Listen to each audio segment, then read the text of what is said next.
Imamat 13.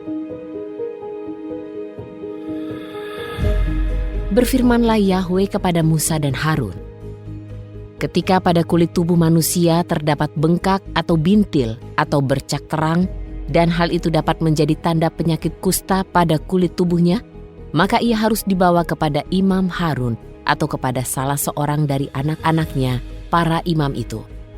Dan imam harus memeriksa tanda penyakit pada kulit tubuh itu. Ketika bulu pada tanda penyakit itu telah berubah putih, dan rupa tanda penyakit itu lebih dalam daripada kulit tubuhnya, itu adalah tanda penyakit kusta. Maka imam harus memeriksanya, dan ia harus menyatakan bahwa itu najis. Jika bercak terang itu menjadi putih pada kulit tubuhnya, dan rupanya tidak lebih dalam daripada kulit, dan bulunya tidak berubah putih, maka imam harus mendiamkan tanda penyakit itu selama 7 hari. Pada hari ke-7, imam harus memeriksanya. Bila tampak di matanya tanda penyakit itu berhenti dan tanda penyakit itu tidak menyebar pada kulit, maka imam harus mendiamkannya selama 7 hari untuk yang kedua kalinya. Dan pada hari ke-7, yang kedua kalinya, imam harus memeriksanya.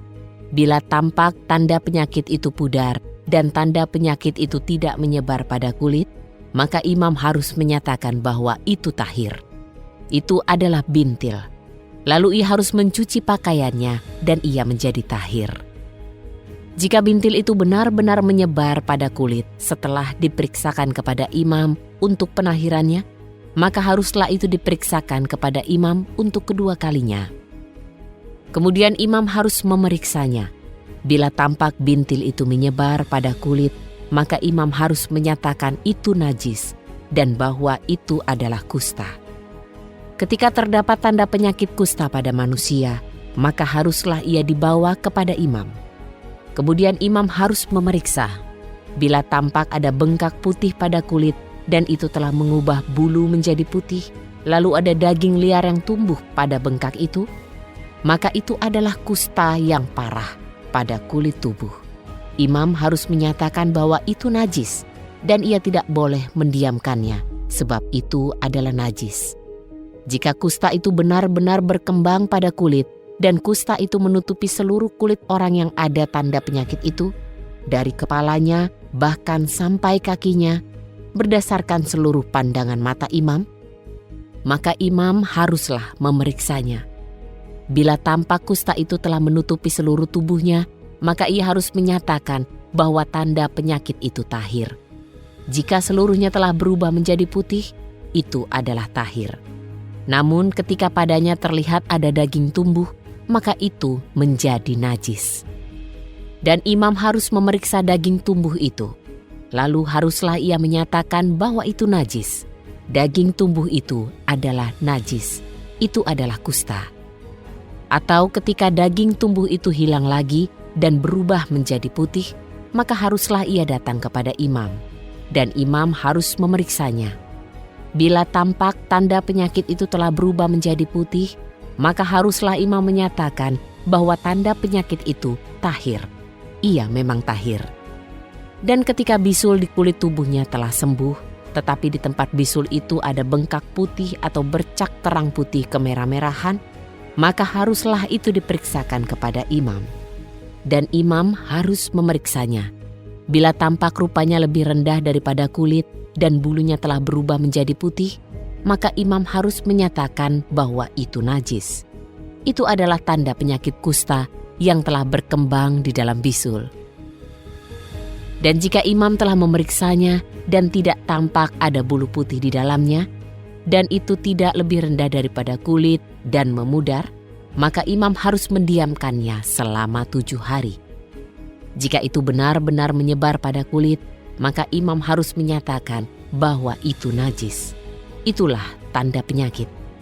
Namun jika sebaliknya bercak terang itu berhenti, ia tidak menyebar, itu adalah bekas bisul, dan imam harus menyatakan bahwa itu tahir. Atau ketika terdapat bekas luka bakar api pada kulit tubuhnya, dan bekas luka bakar itu menjadi daging liar, dengan bercak terang putih kemerah-merahan atau putih, maka imam harus memeriksanya. Bila tampak bulu pada bercak terang itu berubah menjadi putih dan rupanya lebih dalam daripada kulit, maka itu adalah kusta yang telah berkembang pada bekas luka bakar. Dan imam harus menyatakan bahwa itu najis. Itu adalah tanda kusta. Jika imam memeriksanya dan tidak tampak ada bulu putih pada bercak terang, dan itu tidak lebih rendah daripada kulit, dan itu telah memudar, maka imam harus mendiamkannya selama 7 hari. Pada hari ke-7, haruslah imam memeriksanya. Jika itu benar-benar menyebar pada kulit, haruslah imam menyatakan bahwa itu najis. Itu adalah tanda kusta. Sebaliknya, jika bercak terang itu berhenti dan tidak menyebar pada kulit, bahkan memudar, itu adalah bengkak bekas luka bakar. Maka imam harus menyatakan bahwa itu tahir, karena itu adalah bekas luka bakar. Ketika terdapat tanda penyakit pada kepala atau pada dagu seorang pria atau wanita, maka haruslah imam memeriksa tanda penyakit itu. Bila tampak rupanya lebih dalam daripada kulit dan padanya ada bulu kuning yang tipis, maka imam harus menyatakan bahwa itu najis. Itu adalah kudis kering. Itu adalah kusta pada kepala atau dagu. Ketika imam memeriksa tanda penyakit kudis itu, dan tampak rupanya tidak lebih dalam daripada kulit dan tidak ada bulu hitam padanya, maka haruslah imam mendiamkan tanda penyakit kudis itu selama 7 hari. Pada hari ke-7, haruslah imam memeriksa tanda penyakit itu. Bila tampak kudis itu tidak menyebar dan tidak ada bulu kuning padanya, dan kudis itu tidak lebih dalam daripada kulit, maka orang itu harus bercukur. Tetapi ia tidak boleh mencukur kudis itu. Lalu haruslah imam mendiamkan kudis itu 7 hari untuk kedua kalinya. Pada hari ke-7, haruslah imam memeriksa kudis itu. Bila tampak kudis itu tidak menyebar pada kulit dan rupanya tidak lebih dalam daripada kulit, maka haruslah imam menyatakan itu tahir. Dan ia harus mencuci pakaiannya, maka ia menjadi tahir. Namun jika kudis itu benar-benar menyebar pada kulit setelah penahirannya, dan imam telah memeriksanya dan memang tampak kudis itu menyebar pada kulit, imam tidak perlu lagi meneliti akan bulu kuning itu, sebab orang itu adalah najis. Dan jika dalam pandangannya kudis itu berhenti dan bulu hitam tumbuh padanya, kudis itu telah disembuhkan. Itu adalah tahir, dan haruslah imam menyatakan bahwa itu tahir. Ketika terdapat bercak terang yang putih pada kulit tubuh seorang pria atau wanita, dan imam telah memeriksanya, dan tampak bercak terang putih yang pudar pada kulit tubuhnya, itu adalah bintik yang telah berkembang pada kulit, maka itu adalah tahir. Dan ketika seorang pria rambutnya rontok dari kepalanya, ia itu botak dan tahir. Apabila dari sebelah muka kepalanya menjadi gundul, ia mengalami botak pada keningnya, ia tahir. Namun apabila pada kepala dan kening yang botak itu terdapat tanda penyakit putih kemerahan, itulah kusta yang timbul pada kepala atau keningnya yang botak itu. Haruslah imam memeriksanya. Bila tampak tanda penyakit itu bengkak, putih kemerah-merahan, pada kepala atau pada keningnya yang botak, seperti rupa kusta kulit tubuh, ia adalah orang yang terkena kusta. Ia adalah orang yang najis. Imam harus benar-benar menyatakan bahwa ia najis. Tanda penyakitnya ada pada kepalanya. Dan yang terkena kusta, yang padanya ada tanda penyakit itu, ia harus mengoyakkan pakaiannya, dan ia harus berselubung hingga bagian atas bibirnya, dan haruslah kepalanya digundul. Dan ia harus berseru, "Najis, najis." Selama hari-hari ketika tanda penyakit itu ada padanya, ia benar-benar menjadi najis. Ia harus tinggal di pengasingan dan tempat tinggalnya ada di luar perkemahan.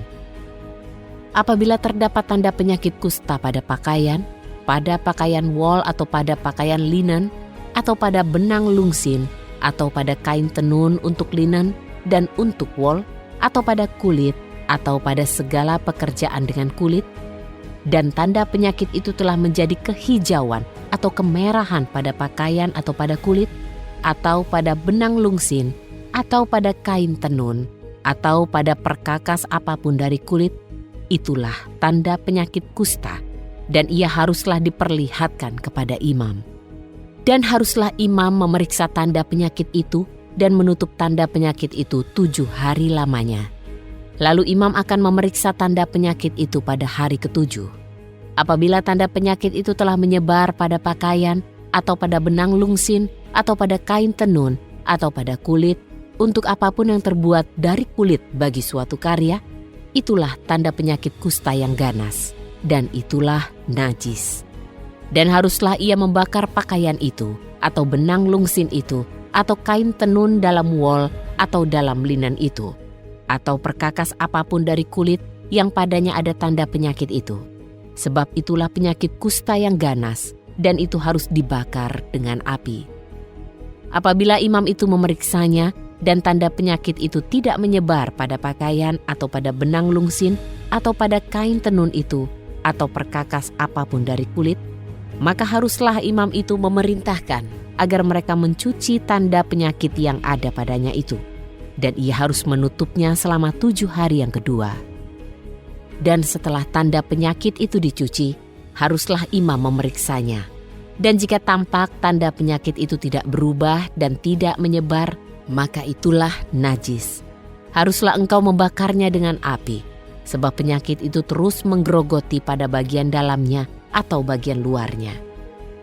Apabila imam telah memeriksanya, dan sungguh tanda penyakit itu telah memudar setelah dicuci, maka ia harus mengoyakkannya dari pakaian atau dari kulit, atau benang lungsin, atau kain tenun.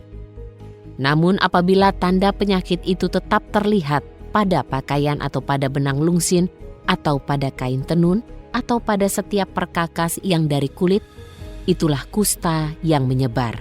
Haruslah engkau membakarnya dengan api, yang padanya ada tanda penyakit itu. Dan baju atau benang lungsin atau kain tenun atau setiap perkakas yang dari kulit yang telah engkau cuci itu, dan tanda penyakit itu telah menghilang dari barang-barang itu, haruslah dicuci untuk yang kedua kalinya, maka menjadi tahirlah itu. Inilah Taurat tentang wabah kusta pada pakaian dari wol atau kain linen atau benang lungsin atau kain tenun atau setiap perkakas dari kulit, untuk menahirkannya atau untuk menajiskannya.